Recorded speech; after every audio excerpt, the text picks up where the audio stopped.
आज की सभा में पधारे तमाम सम्मानित साथियों का आभार और धन्यवाद प्रकट करने के लिए आमंत्रित करना चाहता हूं। चौधरी अभय सिंह जी चौटाला कैथल के मुकाम पर 25 सितंबर को चौधरी ओम प्रकाश जी चौटाला ने ऐलानिया तौर पर कहा था कि चौधरी देवीलाल के और मेरे जो अधूरे काम रह गए हैं उनको पूरा करने का काम अभय सिंह चौटाला करेगा। आपसे एक उम्मीद और आपकी तरफ एक भावना हरियाणा प्रदेश की जनता की बनी है। मैं निवेदन करूंगा आपसे कि आप यहां तशरीफ ले आए और तमाम मौजूद हाजिरीन का आप आभार और शुक्रिया प्रकट करें। आदरणीय श्री अभय सिंह जी चौटाला।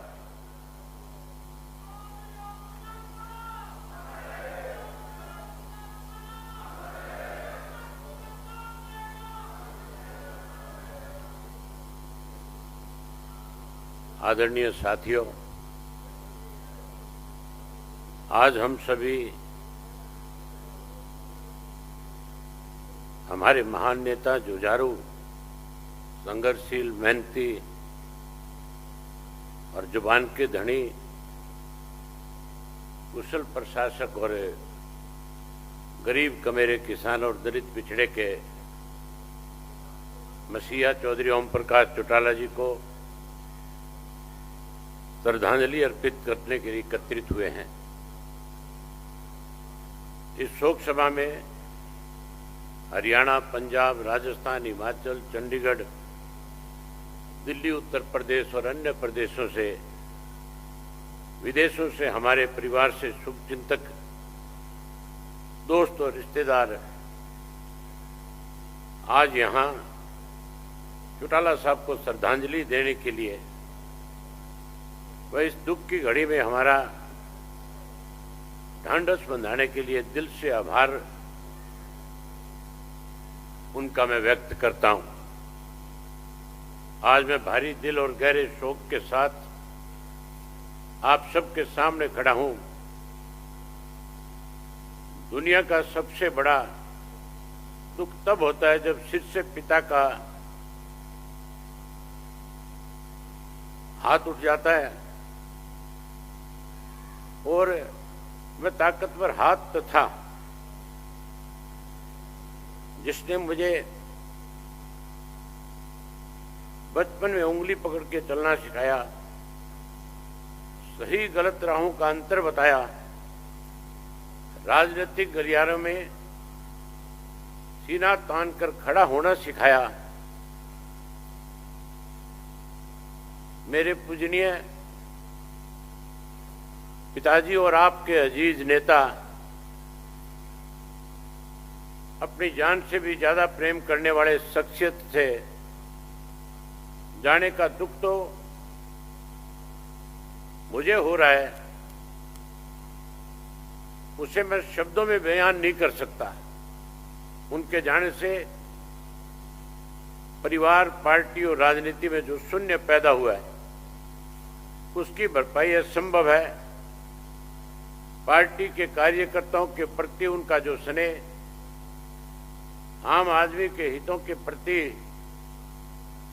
उनकी चिंता, पार्टी के प्रति उनका समर्पण, देश और प्रदेश की प्रगति के प्रति नजरिया किसी से छिपा हुआ नहीं है।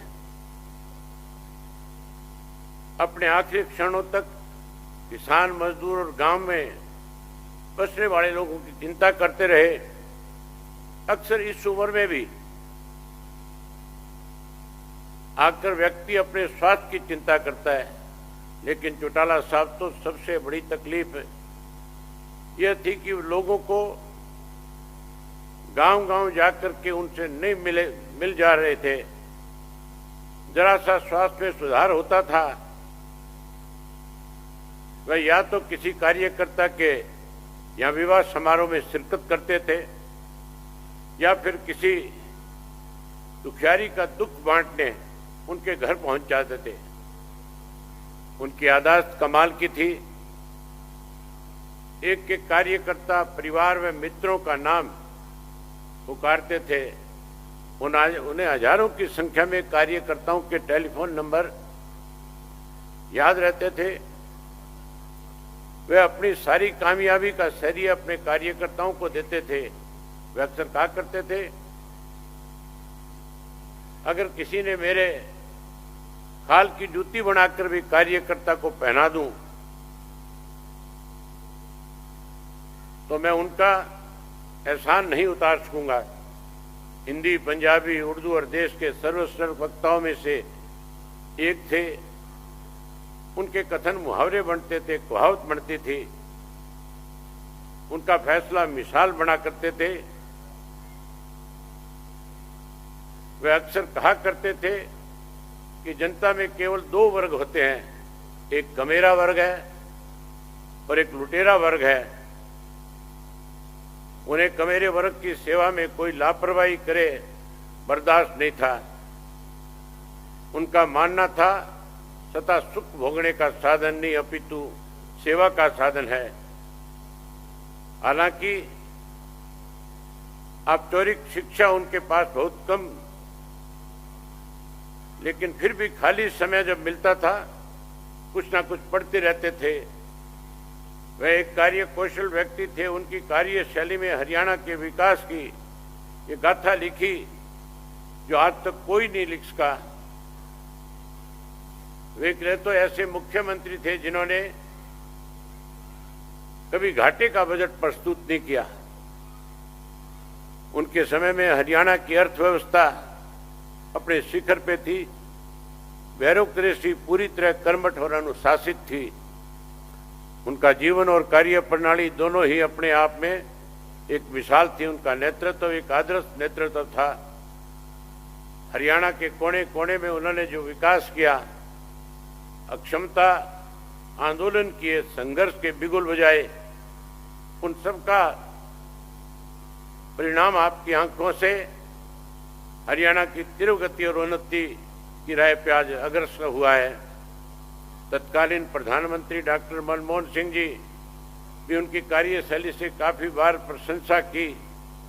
जीवन और मरण जो है प्रकृति का चक्कर है।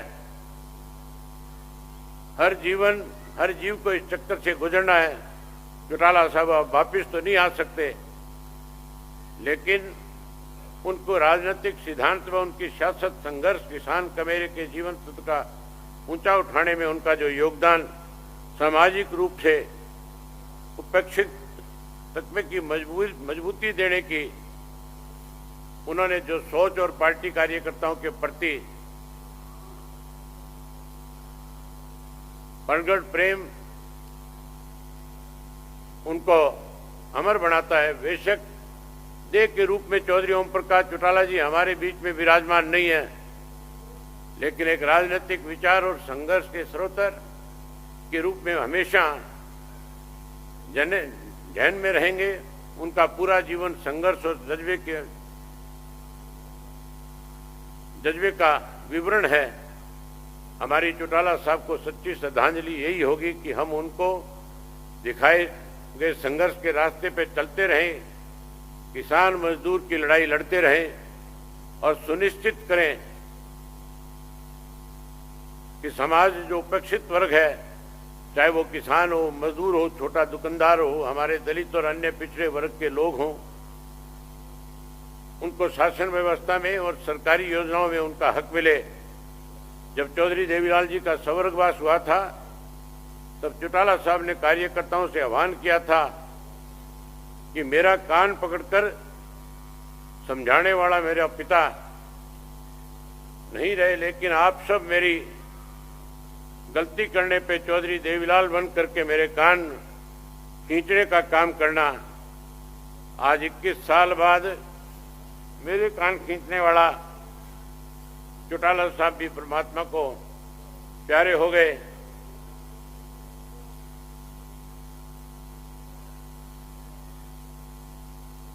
चौधरी देवीलाल और ओम प्रकाश चौटाला जी ने कभी भी अपने जीवन काल में अपने असूलों से समझौता नहीं किया। अपनी जिंदगी के आखिरी दशक में भी हजारों कार्यकर्ताओं के परिवारों को नौकरी देने का काम किया। वह 10 साल कार्यकर्ताओं के मान सम्मान के लिए जेल काटी। वह जब भी जेल से छुट्टी पे आया करते थे, आराम की जगह गांव देहात के कार्यकर्ताओं से मिला करते थे। वह कहा करते थे, मैं बिल्कुल ठीक हूं। कभी भी उन्होंने कार्यकर्ताओं को कुछ महसूस नहीं होने दिया और कार्यकर्ताओं की हमेशा ही हौसला अफजाई की। उन्होंने मुझे ये भी कहा कि मेरी पूंजी, मेरी ताकत मेरे कार्यकर्ता ही हैं और तू मुझे वायदा कर कि मेरी पूरी कमाई तू संभाल करके रखेगा। मैंने एक बेटे का फर्ज निभाया, एक भाई का फर्ज निभाया और एक पिता का फर्ज निभाया। अब मैं आपसे वादा करता हूं कि जो वचन मैंने अपने पिता को दिया उसे ताउम्र निभाने का काम करूंगा।